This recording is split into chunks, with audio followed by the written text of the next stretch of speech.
तो मियां जाहिद हुसैन साहब, एक तो ये मामला है कि कर्ज तो मिलना शुरू हो गया, लेकिन उसमें जो कांस्टेंट पॉलिसीज़ हुकूमत को लेकर आनी है, जिसमें कारोबारी तबके को भी आसानी हो, जो इन्वेस्टर्स हैं वो भी फ्री होकर काम कर सकें, उनका एतमाद भी बहाल रहे।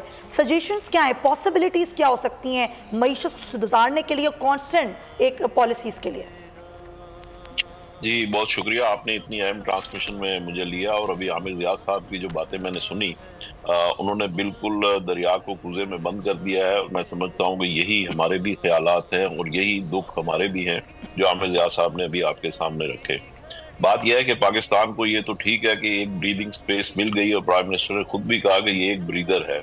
हम भी यही समझते हैं कि ये एक ब्रीदर है, और इसमें अगर हमें ये ट्रांच ना मिलती और ये प्रोग्राम ना मिलता तो हमें जो आलमी सतह पे जो कर्जे लेने हैं या हमारे जो डॉलर बॉन्ड्स हैं, यूरो बॉन्ड्स हैं, तो ये सब की सूरत हाल बड़ी खराब होती है। और जो महंगाई की अभी जो शरह है, पिछले हफ्ते हमने देखा था, पिछले महीने वो तकरीबन 39% थी और अब वो तकरीबन कोई 28-29% के करीब है।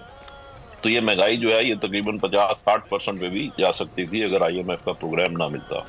अब जहां तक आपने कहा कि जी बिजनेसमैन की क्या सेंटिमेंट्स हैं और क्या हम इसमें उम्मीद रख सकते हैं, तो इसमें सिचुएशन ये है कि ये जो भी प्रोग्राम है इसमें कोई आपको रिलीफ इस सेंस में नहीं मिला कि आपकी डोमेस्टिक ट्रेड किस तरीके से होगी, आपकी कॉस्ट ऑफ डूइंग बिजनेस जो है वो किस तरीके से रिड्यूस होगी। क्योंकि 22% जो मार्कअप रेट है, इसके ऊपर अगर आप 3-4% जो है अगर स्प्रेड लगाते हैं बैंक का, तो ये 26-27% हो जाता है, जो कि किसी सूरत हाल में भी काबिल बर्दाश्त नहीं है और इंडस्ट्री इस तरीके से नहीं चल सकती। इसी तरीके से जो हमारी बिजली और गैस की कीमतें हैं वो भी इंतहाई ज्यादा हैं। जब वो ज्यादा होंगी तो जाहिर है कि हमारी कॉस्ट ऑफ प्रोडक्शन ज्यादा होगी, जब वो ज्यादा होगी तो इंटरनेशनल मार्केट में हम कॉम्पीट नहीं कर पाएंगे।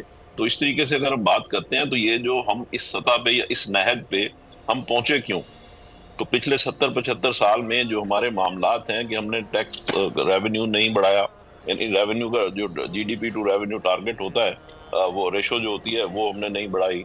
उसकी वजह से हमें फिर बिजली और गैस की चोरी जो है वो हमारे बिलों के ऊपर नाफिज होती है और 3000 अरब रुपए इस वक्त सर्कुलर डेट को हम पहुंच चुके हैं। और IMF की जो कंडीशनैलिटीज हैं इसको अगर हम गौर से मुतालिया करें तो उन्होंने क्या कहा है कि उन्होंने कहा जी इकोनॉमी को डॉक्यूमेंट करें, टैक्स बेस बढ़ाएं, एनर्जी सेक्टर में रिफॉर्म्स करें, प्राइवेटाइज करें यानी जो इसमें लॉसेज हम कर रहे हैं, और मईशत के फंडामेंटल्स को दुरुस्त करें। तो बात यह है कि अगर हम IMF तो हमें ये कहता है कि आप अपना टैक्स बेस बढ़ाएं या रेवेन्यू बढ़ाएं। रेवेन्यू बढ़ाने के लिए हम टैक्स बेस बढ़ाने की बजाय मौजूदा टैक्स पेयर के ऊपर ही हम वो लोड डाल देते हैं, उसके नतीजे में उसकी वायबिलिटी खत्म हो जाती है। इसी तरीके से IMF तो ये कहता है कि आप अपने बिजली के शोबे को वो रिफॉर्म्स करने की बजाय हम बिजली और गैस की कीमतें बढ़ा देते हैं, इजाफा कर देते हैं। जाहिर सी बात है ये फिर आवाम पर इसका बोझ पड़ता है। सर मैं ब्रेक पर भी जाना है, लेकिन हम उसमें शॉर्टकट पे जाते हैं। सर मैं ब्रेक के बाद आपको इसी तमाम चीजों का जवाब भी लूंगा।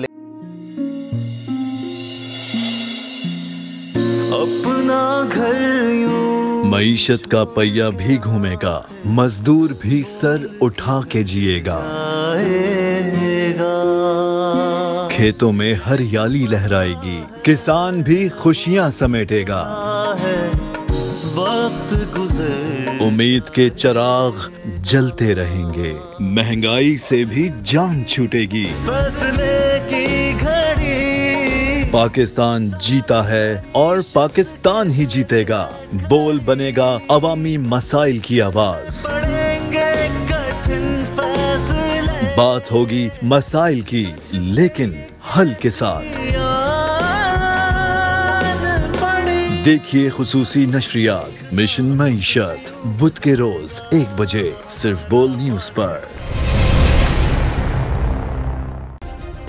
सब्सक्राइब करें और बेल दबाएं ताकि कोई खबर रह न जाए।